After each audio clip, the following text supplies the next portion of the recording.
Hello, everyone. Welcome to this week's edition of Recruiter Diaries, where we talk to recruiting professionals and hiring managers who've done significant hiring in their careers. Today, our guest is Joe Edlin, who's been a recruiter for 7 years before joining Impress AI as our sales operations manager.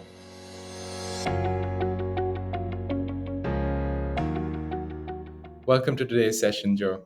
Thank you, Sid. Pleasure to be here. So, Joe, just to start with, why don't you tell me about your experience in recruiting? How long have you done it, and maybe how many interviews have you done in your career? Sure. Actually, recruitment, talent, and interviewing has been a part of my entire career. So, in total, I've been working for 9 years, 7 years of which were directly working in agency recruitment or headhunting. And of course, a large part of that role is regularly interviewing new candidates as well as preparing candidates for interviews with our clients as well. So, in that sense, the number of interviews that I've run, I took a little bit of time to try and estimate that, and we're looking in the region between 5,000 to 7,000 interviews in the span of my career so far. Yeah. Fantastic. Do you have an estimate of how many people you would have helped get jobs? Yeah, it's gonna be in the hundreds. So just to share a little bit more, the early part of my career was in niche recruitment. So these are specialists who work in particular sectors. So the sector specialism that I had was oil and gas. So at one point we were hiring contractors, and these contractors would be sent overseas to work on major oil and gas projects across the world. So that's across Europe, Middle East, and Africa, and across the Asia Pacific. So in total, yeah, we're looking at around 200 people who got the jobs that we were hoping to, and we mobilized them, and they started their way onto a new career. So the other thing I wanted to understand is you've mentioned something very interesting, right? And this is not something that we've covered in any of the previous editions, and that's helping candidates prepare for interviews with the employer. So how did you do that? Were there tips or processes that used to follow? Any tips for candidates who are preparing for these interviews? Yeah, for sure. And it all starts with training the recruiter, right? So if you're sending an applicant into an interview with a client, or even if you're a candidate yourself, the beginning part, has to start with research into a number of different areas. So firstly, as a complete basis, you should do all the research possible on the company. So not just what the company is doing, what industry they're working with. Um, you need to understand any new developments in the company. You should be checking news articles, investor releases, any either positive or negative news articles that you can find.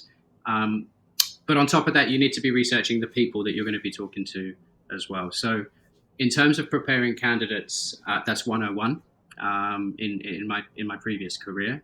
And the beauty of working with recruiters is they can advise you on how to do that. But yeah, it's as much time as you spend searching and applying for jobs, you really need to spend equal, if not more, time preparing and researching for those interviews. Did you have any formal training in interviewing before you started on that job? Yeah, for sure. So different companies have different processes. Some like to start off with the requirements for the role, so that could be really hard pre-qualifying criteria. For example, do you have the Hmm. qualification that you need? Do you have experience working on particular projects? Are you the right nationality for the position?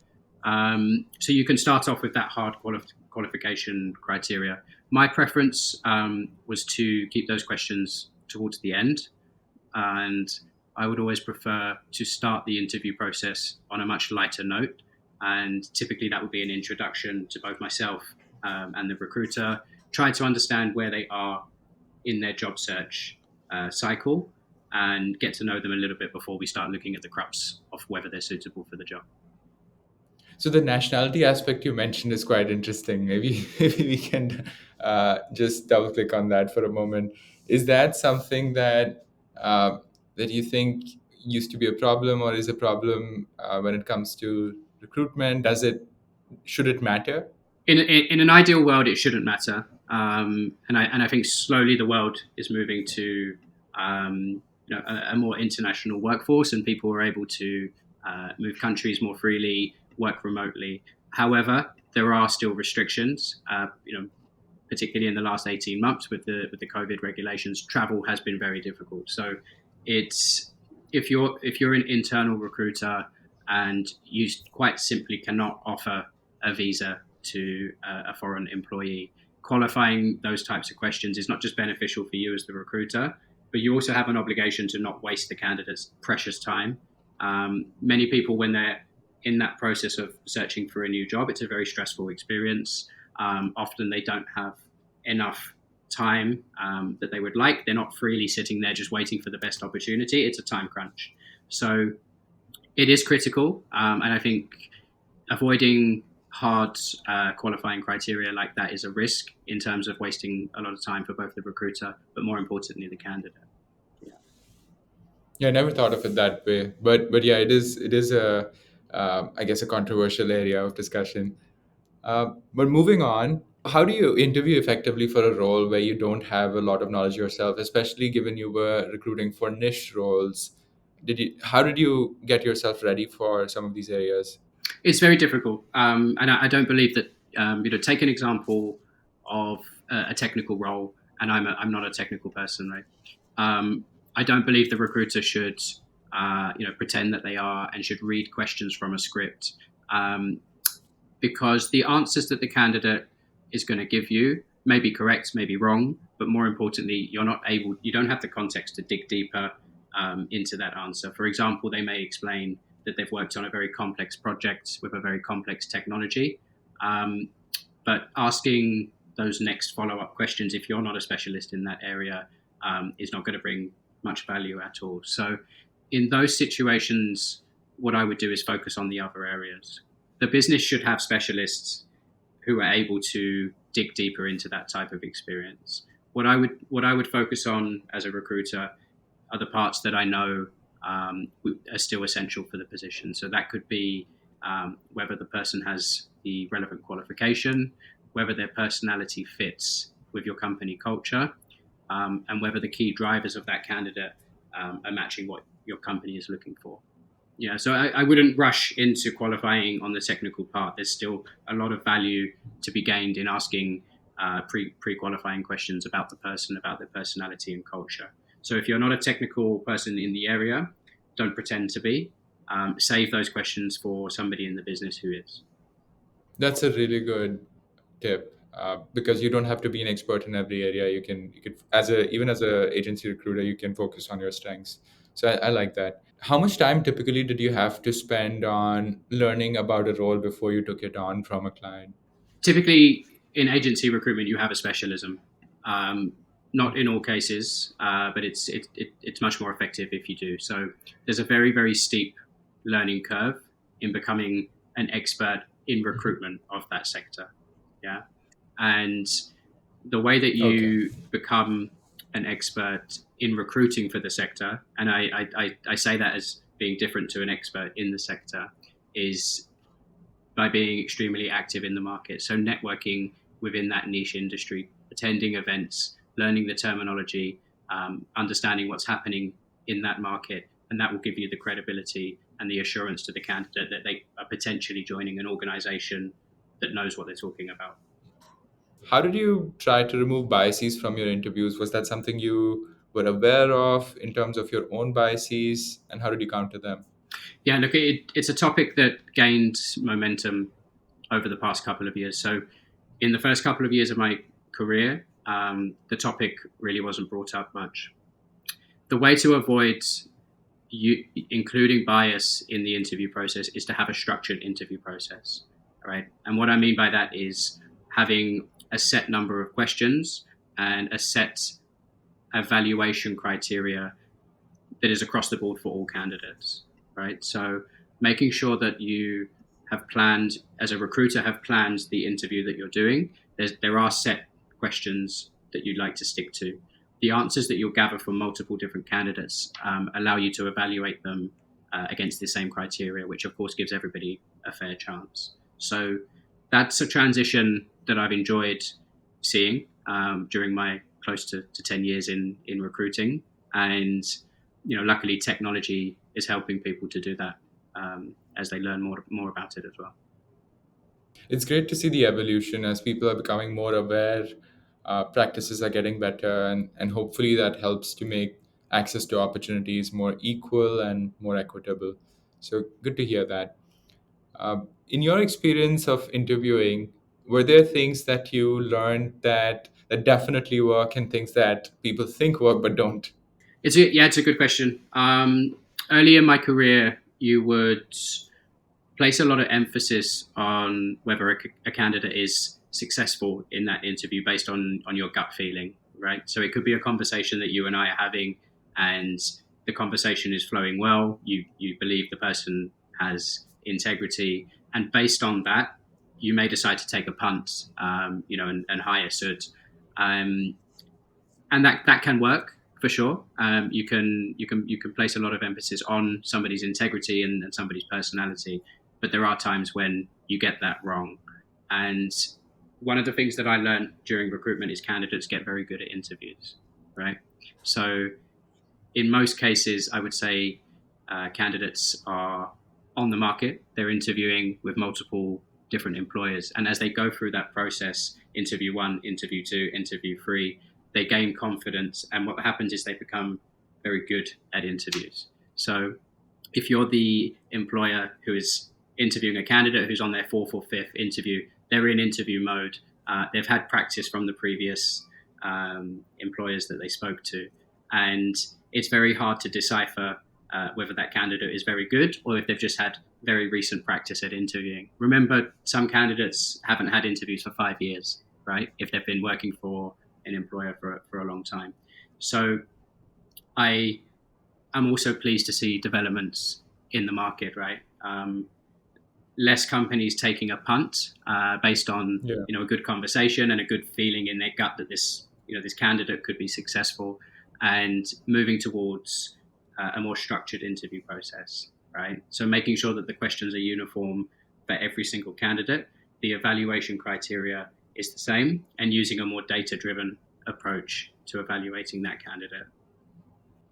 That's a great answer. Actually, I want to dig a little bit deeper. Were there any instances that you remember where you felt a candidate, or maybe a few in fact, interviewed really really well, but you were able to call their bluff?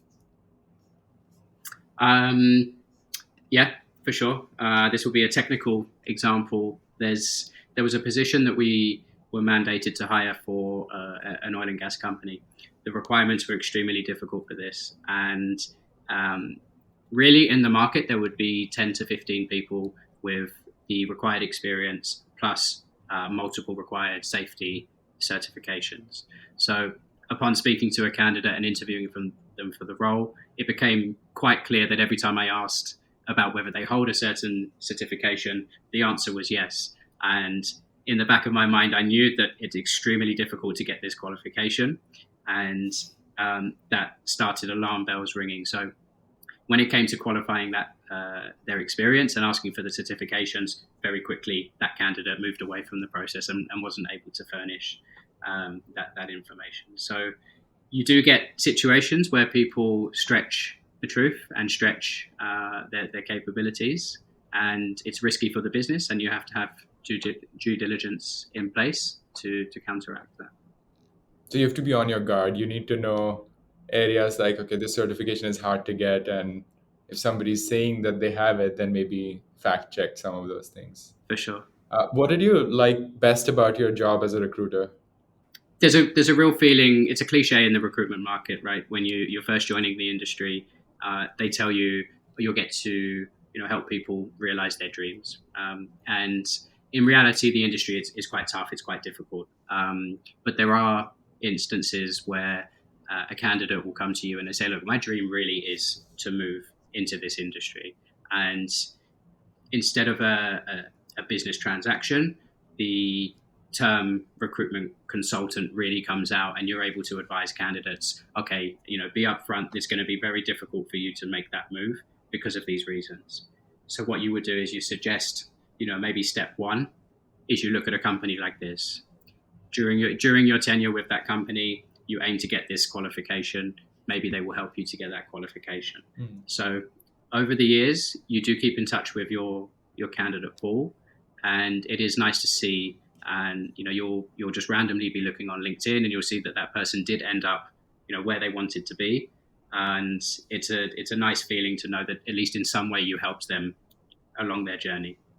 Yeah. I'm sure that's really satisfying to hear when you help someone achieve something difficult, especially, and it's a years long journey sometimes. Do you have any tips for recruiters how they can be better at being more accurate in their hiring decisions? Yeah, for sure. I believe it comes from having an understanding of your own organization first, right? And luckily, this is where technology is really starting to help organizations. So it's really important to understand what your company culture is. It's really important to understand, what type of personalities suit your organization. It's really important to also understand what characteristics your high performers have, and starting to gather that data, and looking for the same or similar attributes in future candidates. Traditionally, that's been very difficult to do. And like I said, a lot of hiring is done on gut, and it's almost taking a punt and hoping that this candidate works out. Technology is helping us to both identify what those what the company culture is, but also in terms of assessments, we're able to identify what the key strengths are of the candidate, and we're able to make a match in that way. So my advice to organizations of mid to large size is to start to track that data, start to understand what your high performers' personality traits are, what makes them a good employee, and how do we identify that criteria to use when sourcing new talent for the team. One thing that you mentioned a couple of times while we were talking was personality. To me, that's a very nebulous topic. What was it like for you when you were thinking of different sorts of people you met? How did you think about their personality, especially when you were trying to find an alignment between what's required for the job and the company culture and how their personality was expressed in those interviews? Yeah, it again comes down to understanding what your company culture is. And I believe even from my 10-year experience within talent and recruitment, the range of different types of company culture has expanded, right? So you still have organizations which are very traditional. They have a specific hierarchy, and you've also got companies that are completely flat, almost like in impress AI, um, and it's become even more important to make sure that applicants' personalities are suitable for those types of environments. So there are a number of tools on the market, that allow you to assess certain personality traits. And again, technology is helping to bridge the gap in this area. Great. Yeah, that's something for all recruiters to remember, probably. Joe, that's all on my questions. Thank you so much for coming on today, My and pleasure, of course, we'll talk more later. of course. Thanks, Sid. Cheers.